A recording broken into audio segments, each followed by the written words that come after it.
2013 is also the year of the European citizen, and I think it is important that members of the European Parliament are cooperating with civil society organizations, and I'm very happy that we have this opportunity to organize this press event together. I want also inform you that we will web stream this conference. And now I give the floor to Joe McNamee from EDRi. Thank you very much. And thank you to Mr. Weidenholzer for organizing today's event. European digital rights and its allies have slowly become fed up with the increasing fog of fear, uncertainty and doubt that's being whipped up by a small number of large companies that risk undermining the fundamental rights of European citizens. We're at the start of the era of big data, and this creates fantastic opportunities for new services for citizens and for new opportunities for business. But no market is going to be based on distrust. No market is going to be based on legal uncertainty. Markets cannot be built on which are uncertain, which consist of big monopolies that are able to exploit legal uncertainty. And there should be no doubt about it. The amendments that propose profiling of citizens without their consent, the amendments that propose a dizzying complexity of unclear and ever-changing context-based, risk-based, technology-based rules will not benefit the vast majority of European citizens or European businesses. What they will do is they will benefit certain large data monopolies and destroy the fundamental rights of privacy and freedom of communication for European citizens and citizens globally that look to their governments to follow Europe's lead. So today we're launching a report to show the kind of short-term, lobby-driven amendments that are being proposed. 12 months before the next European Parliament elections, we're reminding parliamentarians that the Charter of Fundamental Rights must not be dismantled.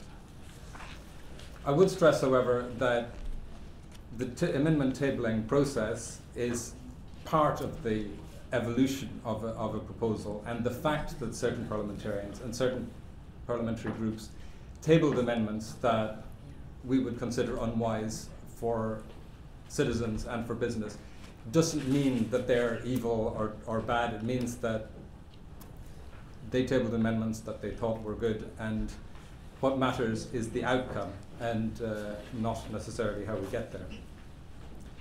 So today we launch a new website, nakedcitizens.eu, to highlight the stripping away of the right to privacy of European citizens. We're delighted that 4 political groups have representatives here today, and we'll be looking forward to getting their views on this vast and complicated file and the threats and opportunities that they see in the negotiations in this House, in the Council, and in the negotiations between the two institutions. Okay, thank you. So I would suggest that I will start with you, Sarah. Okay, because I'm afraid I can only stay okay, for a short then time. please sort start of squeeze and it then into my diary at short notice. Yeah, okay. So No, I don't want to. Come on. No. Go on. Go ahead. Well, all right. Okay. Well, thanks very much for asking me, and forgive me for being late. I didn't realise, to be honest, the format and that you were waiting for me.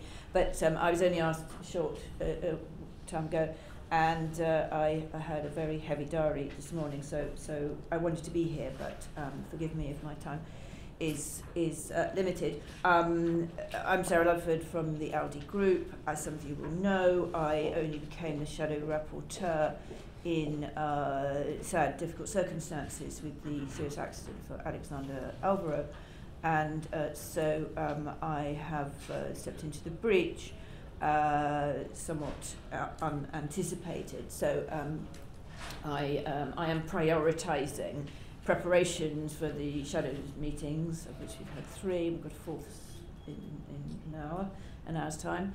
and coordination within my group. So I have not had the time to express myself, or write articles, or even actually reply to quite a lot of correspondence about this. I've been deluged with requests for meetings, as you might imagine. I am dealing with that by having one collective meeting in London on Friday afternoon, which will either be a roaring success or a disaster. And I've invited NGOs to that meeting. Can I just start by saying, perhaps, I find myself somewhat pilloried simply on the basis of one letter I had published in the Financial Times, which I found a little strange. There was an article in the FT in early March which said something, the headline was, US tech giants force Brussels to water down data protection law. I thought that was, I didn't know what the origins quite was of that article, but I thought it was a misrepresentation, I thought it was unhelpful. Anyway, I had a letter published in reply which just tried to say that, you know, I thought there was a lot in the regulation which was good, but there were also some problems with it. And I tried to say that I'd heard representations, and it's not just about big corporations, let alone just US big corporations. I'm MEP for London. I've had SMEs, small companies which are not tech giants. I've had academic researchers, both medical and in historical research. A whole range of organisations, and all I tried to say in that letter is not sort of one view there and one view there. There's a range of views, including from European organisations. And apparently, I discovered that there was an article on my party blog claiming that I had sold out on data protection. That is not true. The ALDE group has always been one of the firmest champions of data protection in this Parliament. I myself, over the 14 years I've been in the Parliament, I think I've made a big contribution to that in various ways, particularly on safeguards around access to databases like the Visa Information System. I've been shadow rapporteur on the Eurodac. In the Eurodac regulation, we fought very hard for safeguards, and so personally I don't feel that I have anything to apologise for. What my aim is, and I believe, and I said in that letter, I think it is possible to have a synthesis of a high degree of data protection, and my group is not going to sell out on this in any way, with some possible streamlining of some of what I regard of the more prescriptive elements in the regulation. For instance, take Article 28, very, very prescriptive on what kind of documentation. I mean, I think there's a legitimate discussion to be had about how valuable that is, and whether that means that, yeah, fine, you've got all this internal documentation. Does it really mean that the company has data protection in its DNA? Is it really going to permeate throughout the organisation? What I don't want is a situation where you have lots of tick boxes, because after all, this regulation is meant to get away from the need to register, for instance. I register as an MEP, I pay my £35 a year to the Information Commissioner's Office. I've never had any contact, any guidance, anything, you know, so I do that, I sign the cheque or direct debit, and that's it, okay? Yeah. That's fine, that's the way the ICO is funded, but that's not real data protection. That's kind of going through the motions. So, I mean, Joe kind of dismissed as some kind of bogey a kind of risk-based approach. We haven't addressed that yet in our meetings.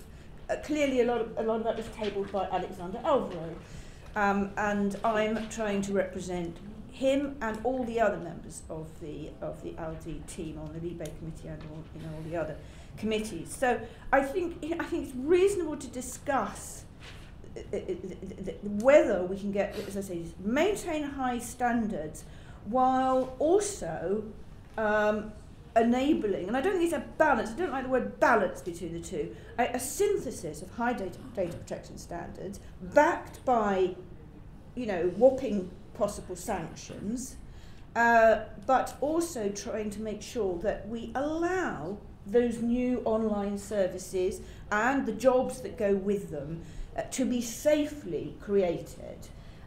So I suppose my point is, no, the ALDE group is not in any way selling out, as is being directed against me personally. I think there's been some elements of reaction and counter-reaction. You know, the draft report perhaps stimulated some of the rather more, you might say, extensive amendments in some of the opinion committees as well as in Libe. But as Joe acknowledges, I think there's been a genuine attempt in good faith to see whether this regulation is drafted in the best, in the optimum way. I really welcome the contribution. I shall study this and say we haven't yet, and actually I'm hoping, because we've been discussing, for instance, Articles 81 and 82 in the Shadows meetings, I personally think that we've got to address the core articles. I don't think you can discuss consent in Article 81 on medical research unless you've actually addressed Article 4 and Article 7 on this topic. So I'm hoping to persuade Jan, and I know Ralph is here, to see whether we can, you know, do things in a different order. Anyway, I'm sorry, I must stop there. I hope that's a helpful contribution. I want to engage with all stakeholders, and I of course, there are some bad guys out there, and when I say we need the sanctions to whop them over the head, but I want, you know, to create an environment in which users have user-friendly systems which they can rely on. There's the trust there, and that you do get a certain, you know, a market-led competitive edge for trust, because as rightly been said, we will not grow the online businesses and innovative business and the jobs that go with them unless consumers trust them. So I am hoping that we can create a kind of win-win scenario. Okay, Sorry, thank you, Sarah. I hope it's not too long. We are extremely happy that you could make it come here, and I'm also happy that we are actually representing not only different political groups, we are also coming from different countries, yes, from the UK, from the Netherlands, Germany, Austria. So there's also quite a wide range of national approaches.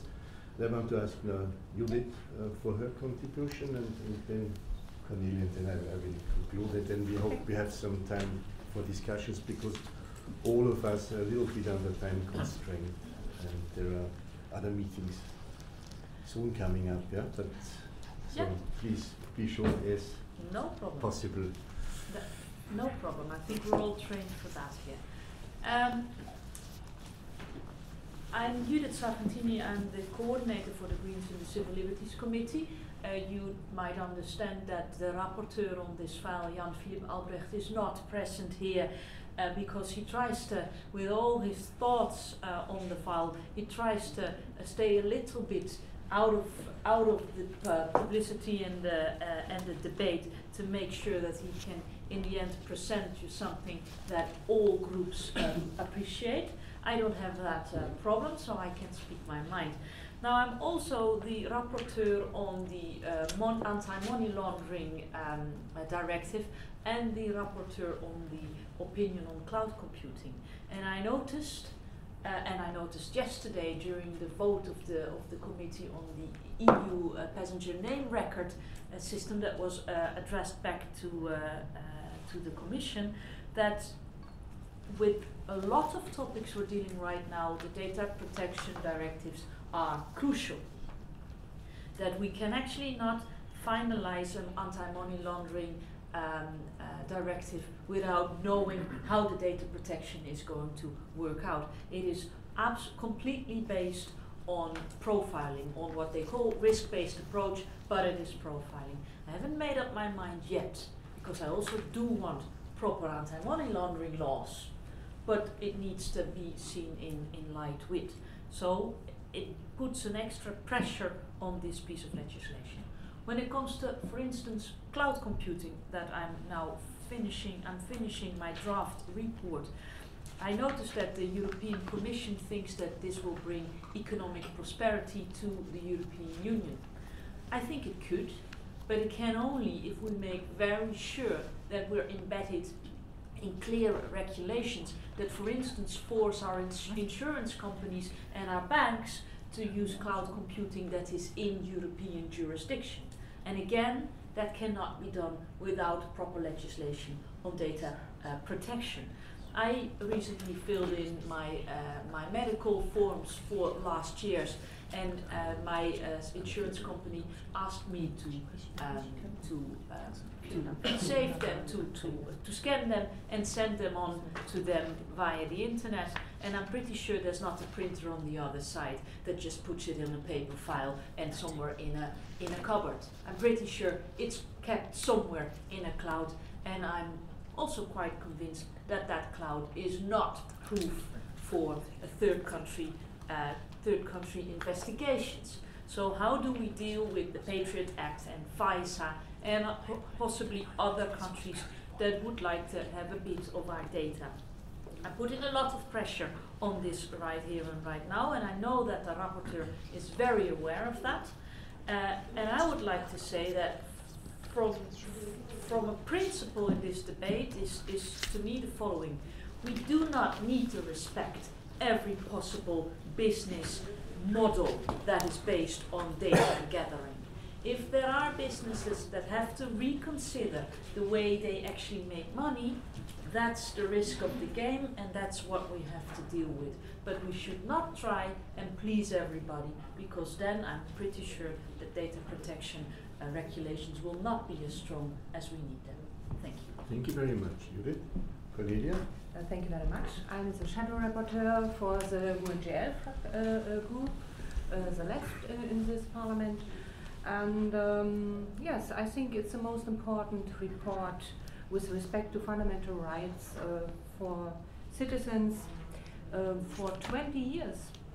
We have to look 20 years ago, and I think it's a very, very important report and regulation more than other. And this regulation is overdue.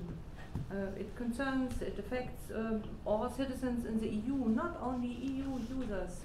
Every day through 250 million people are on the internet and working in the internet, and all the other people are also affected with that. And what we need is to know that we need a new regulation.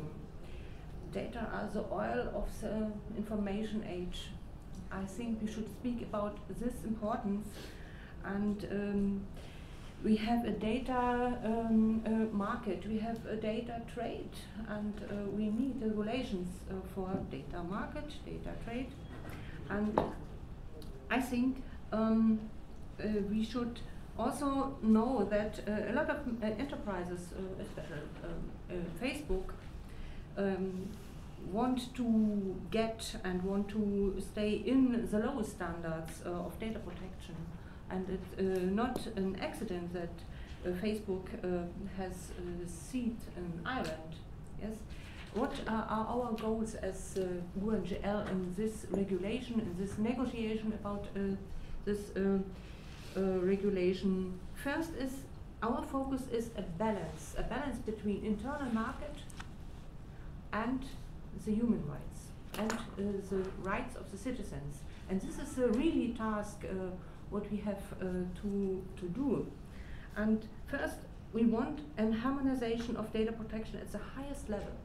And it's a big task, and it's not easy to manage it inside the Parliament and with the Council. Second, we want transparency for the public. The citizens must know what they sign, and they must know what is happening with their data. And we are strong for a strictly and explicit consent. This is very important for the citizens. Next point, we want that this regulation also applies to the institution of the EU. Also the EU institutions. It's a big problem. All assistants of us have to fill out a questionnaire with unacceptable questions. Yes, it cannot be that the EU makes rules for the world but not for the institutions of the EU. Next point is we want restricts to third countries with inappropriate data protection. It's clear we need restricts in these cases.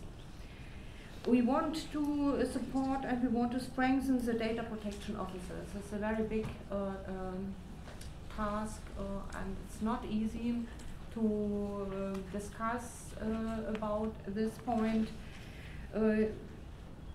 The next point is profiling. We know the discussion about profiling for many, many years, and we know this is a big problem especially also in the employment context.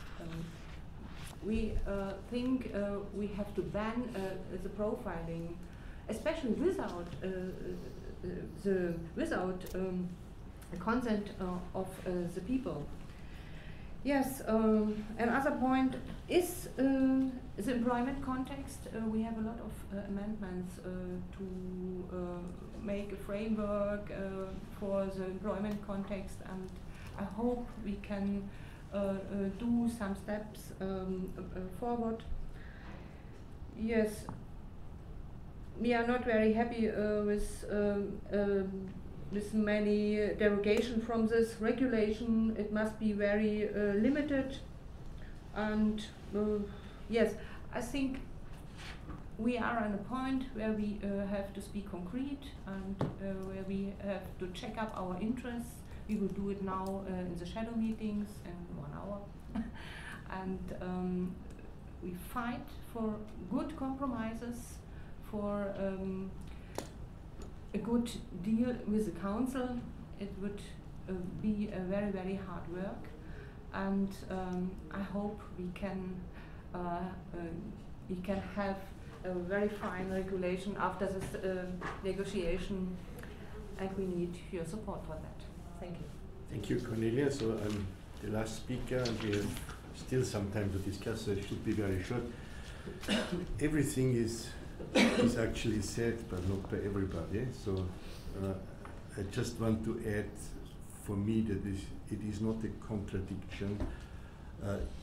The question of data protection is a fundamental right, and the digital market on the other side. So both things have to be seen together. A high level of data protection also means that there is more trust in the digital market. So it is not excluding economy, as some voices are saying. It is rather a prerequisite for the development of a digital market. So bringing more trust, bringing more clarity for the citizens, for the users, in our opinion, means also for economy an important prerequisite. This is one point. The second point, representing Socialists and Democrats, it is for us also very important that this is not only a question of the internet, which is actually the reality of most of us, 1/3 of our time or something, some people more. It is also a question of data protection on the workplace. And I think we have also good chances to improve the situation of workers in that context. So this is for us, for our amendments, also an important fact.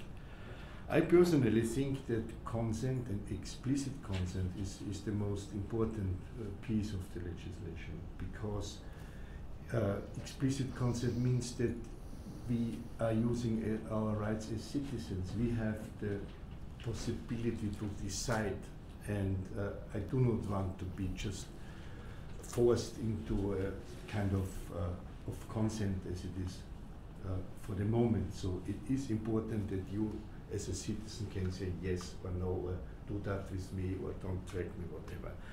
And the last point, for us it is also important that if it is a good legislation, that there are sanctions. If there are no sanctions, it is not good legislation. So people, in the context of trusting legislation, you also need sanctions. Otherwise, it is an endeavor which is not very useful. So this was shortly my point, and now we are happy to answer some questions.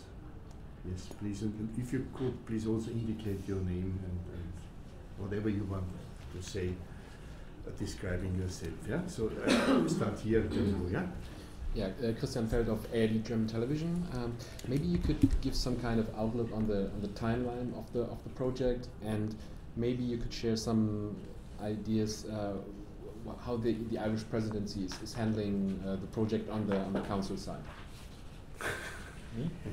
Who wants? Do you know that? Our big wish is to manage it in the Irish presidency, but we feel that this is yes our wish. We hope all will be finished to the end of 2013. It must be. The plan at the moment is to have an orientation vote in the Parliament in June. July. Is In June or in this half year? in the coming weeks. Simultaneously, the Irish presidency is putting an amazing amount of resources into getting political agreement from the council side. Yeah. And we were quite critical of the first document we saw from the Irish presidency, but there's been nothing but glowing praise for the Irish presidency from the Commission and from other member states since then. So, in fact, I've never seen a minister so popular during a presidency as Alan Shatter. So they seem to be dealing with it in a very neutral and very engaged, hard-working way. It's unusual to hear so little criticism. Good. Should I add some criticism? No, but you had also the fear at the beginning, so I was also addressing when they started the first informal meeting of the ministers, and then there was actually not really a great awareness of the whole problem, so they came up with quite weird ideas about sanctions and not sanctioning and so, but I also think they really improved their skills about the whole file, and they are now quite they know how to handle presidencies, and I think this is also important if you want to come to a success. Yeah. Very briefly, to come back to something that Cornelia said about the Irish problem, and the current Irish minister, who's president in office, in an extremely difficult financial situation in Ireland, has significantly increased the budget of the Data Protection Authority. And during this process of dealing with data protection on a European level, he's prioritised data protection domestically in a way that I personally have never seen it done by any Irish minister, which can only be a good sign. So, we hope so. My name is Nikolai Nielsen. I'm at EU Observer. I had a question on cloud computing. What are the novelties of the regulation as it introduces BCRs for processors? What's BCR? Binding corporate rules. Thank you. Sorry. and this basically deals with cloud computing. And I was wondering, I mean, how do you see enforcement of that? I mean, who goes in and makes sure that these companies comply with those kind of rules that's set out in the regulation? Well, the cloud computing directive in it, the cloud computing opinion that I'm writing has no legal base. It's a response to a communication by the European Commission, to be precise, by Nelly Kroes. But so it's a way for her to put forward her digital agenda.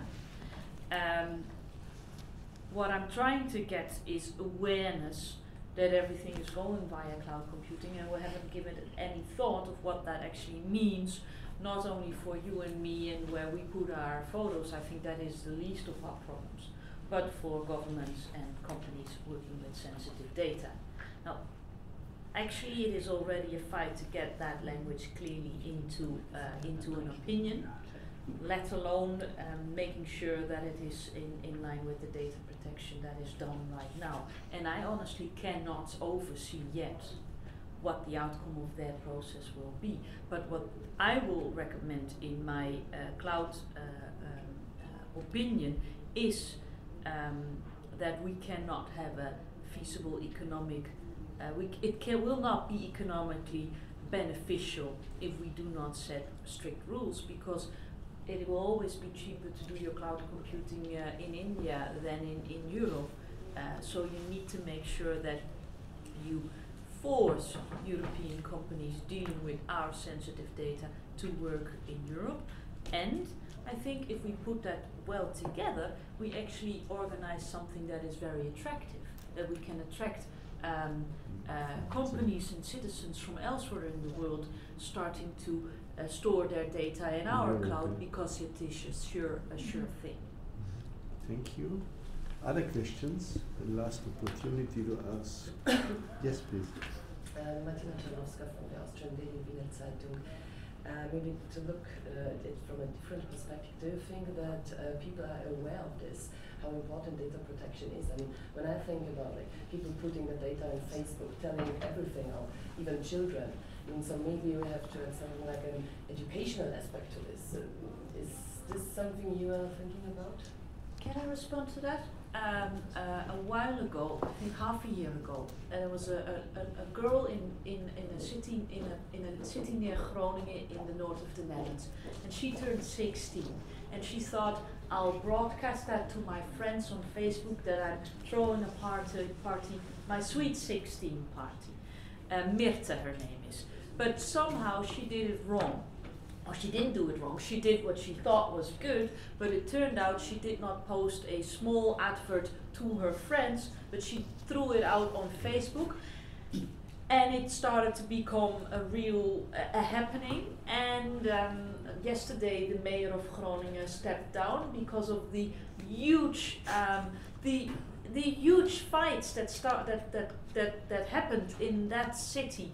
At the day that she turned 16, everybody came from everywhere. Police was not prepared, and she had to flee her house and have no party at all, but just wait for this to end. Small medium enterprises in the city were very afraid. Glass was shattered. It was a mess, all because of wrong privacy rulings on Facebook. This really was educational to Dutch citizens when it comes to Facebook and privacy rulings. I think, yes, we need something on education, but we also need to force companies like Facebook to deal with this differently. The principle is you keep your data private, and then with consent, you open up. Yeah. And here it was done the other way around. One could say that was naive, but no, it wasn't naive. It was just something that happens when masses get hold of something and think, this is a party, or this is a moment to trash you. Yes. Thanks, Joe. It's the. I think companies like Facebook are doing a quite good job of educating people that that they need that their wishes aren't necessarily going to be followed. People that have been on Facebook have seen the default amount of data that's being made public growing and growing. And they, if you look at the Eurobarometer study or the Ipsos study in the US, people do not feel confident, they do not trust what the companies are doing. The reaction is self-censorship. It's there was an article in The Guardian from the UK a week or two ago that promoted the idea of putting in fake information, adding some pollution to your data for the sake of protecting yourself. And that's what I meant about markets, healthy markets not being, cannot be built on distrust. And these companies need the trust that will be provided by a good legal infrastructure. I can't read my own writing, so I'll stop there. Yeah, no, I just had Please, to, because we have to leave. yeah, we asked citizens to put forward questions via Twitter as well, so we received several of them. Maybe I just pick one now because we're short of time. There were several on the scale of lobbying. So the question was, how do you feel the pressure of American companies on this lawsuit? Because we have the rapporteur as Greens, and people might feel that he is not open enough to listen to American companies, which I think is wrong. He listens to everybody, but that means they turn to me as the coordinator for the Greens. She might be a more reasonable type. I think I'm very reasonable. So, but I'm starting to say no by now, because it's just too many companies that want to talk. I read it, or I let my staff read it, but I think we've got the gist right now of what the problems are. However, I'm not sure whether we're willing to solve every problem. As I said, you cannot respect every possible business model based on free data of people. The same problem in our groups. We were the same, yeah. And I think the most important thing is that you are able of making your choices and being more proactive, even getting information, not only waiting that somebody is calling you, also making your choices. So, and certainly one of our choices is also EDRi, because we want to know what organizations which represent citizens are thinking about their problems. So this cooperation, I think, with EDRi is important for us as parliamentarians. We of course listen to everybody, but I think people who are a civil society organization are for us even sometimes more open and important than just organizations who have their single issue profit, which is also fair, but so we have to go, because we have a discussion on cloud computing and info, and you have a shadow meeting, and so the business is going on, and I think this is good. So yeah, thank you. Thank you. Thank you.